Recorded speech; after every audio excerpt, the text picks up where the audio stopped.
Gerbera अत्यंत सुंदर एवं आकर्षक पुष्प है। ये कई दिनों तक ऐसे ही ताज़े बने रहते हैं। इसी कारण से गुलदस्ता बनाने, फूलदान सजाने, विविध प्रकार के मंच सज्जा तथा शादी और धार्मिक कार्यक्रमों में मंडप सज्जा के लिए इनका बहुत तायत से प्रयोग किया जाता है। आप देख सकते हैं ये बहुत ही सुंदर एवं आकर्षक दिखाई दे रहा है। आज हम बात करने वाले हैं इस सुंदर से पुष्प को किस तरह से उगाया जाए, इसके लिए जलवायु कैसी हो, खाद और पानी की व्यवस्था किस तरह होनी चाहिए। हम इसकी देखभाल के बारे में विस्तृत चर्चा करने वाले हैं। तो चलिए वीडियो शुरू करते हैं।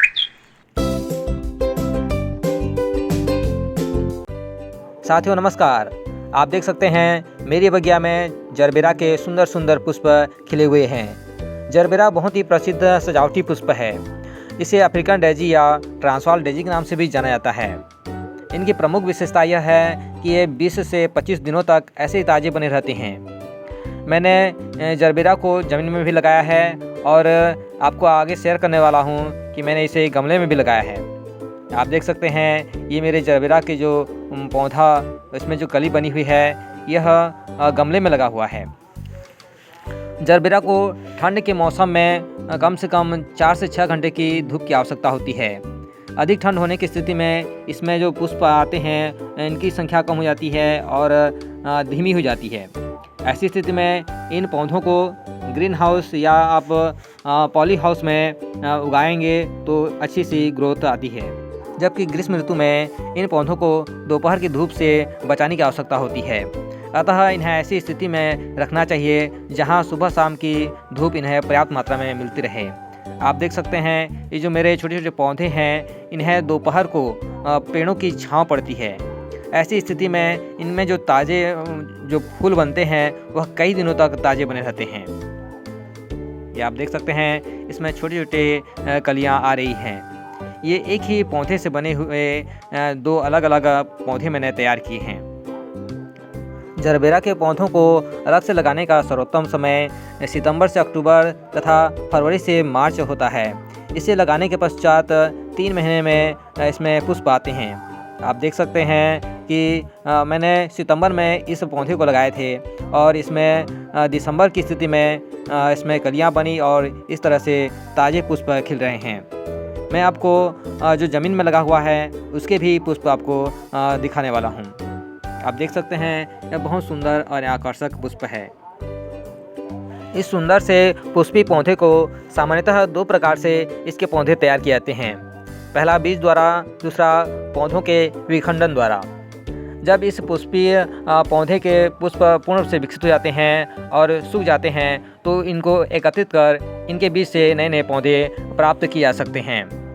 साथ ही जब इस पौधे के किनारे किनारे ढेर सारे पौधे बन जाते हैं तो इन पौधों को विखंडन द्वारा अलग अलग स्वतंत्र पौधे तैयार किए जा सकते हैं। आप बीज के द्वारा और पौधे के विखंडन द्वारा किस तरह से पौधे तैयार किए जाते हैं इसकी विस्तृत जानकारी चाहते हैं तो डिस्क्रिप्शन बॉक्स में लिंक दिया हुआ है, आप जाकर पूर्ण वीडियो देख सकते हैं और आप भी मेरी तरह नए नए पौधे तैयार कर सकते हैं। आप देख सकते हैं मेरे पौधे बहुत ही विकसित और स्वस्थ दिखाई दे रहे हैं। इन पौधों के लिए भुरभुरी, उत्तम जल निकासी युक्त एवं उपजाऊ मिट्टी की आवश्यकता होती है। इसे थोड़ी मात्रा में क्षारीय मिट्टी पसंद होती है। अतः जब आप इसका मिट्टी तैयार करेंगे तो इस प्रकार से करें।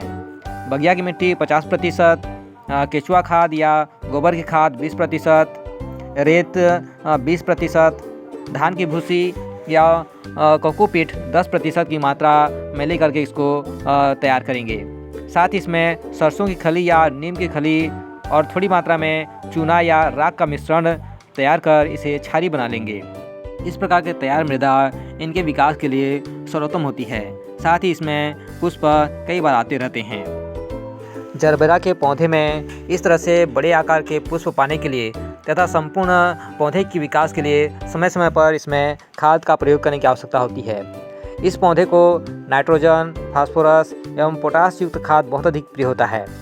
अतः जब हम पौधरोपण करते हैं तो इसके 4-5 सप्ताह बाद इसमें गोबर की खाद या वर्मी कंपोस्ट, केचुआ खाद दिया जाना चाहिए। साथ ही मैंने इसमें प्याज के छिलके की खाद तथा केले के छिलके की तरल खाद का प्रयोग किया हुआ था। आप देख सकते हैं मेरे पुष्प बहुत बड़े आकार में खिले हुए हैं। साथ ही इसमें जो पौधे हैं उसमें भी ढेर सारे पौधे बन गए हैं।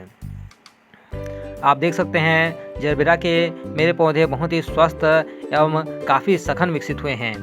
इस तरह से आप 30 दिनों के अंतराल में नाइट्रोजन, फास्फोरस एवं पोटास युक्त खाद का प्रयोग करते रहिए तो आपके पौधे निश्चित रूप से अच्छे से विकसित होंगे।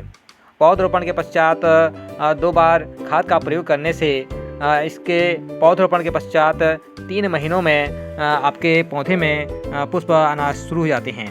आप देख सकते हैं कि मेरे पौधे में एक पुष्प खिला हुआ है, उसके पश्चात फिर से 2 कलियां विकसित हो रही हैं।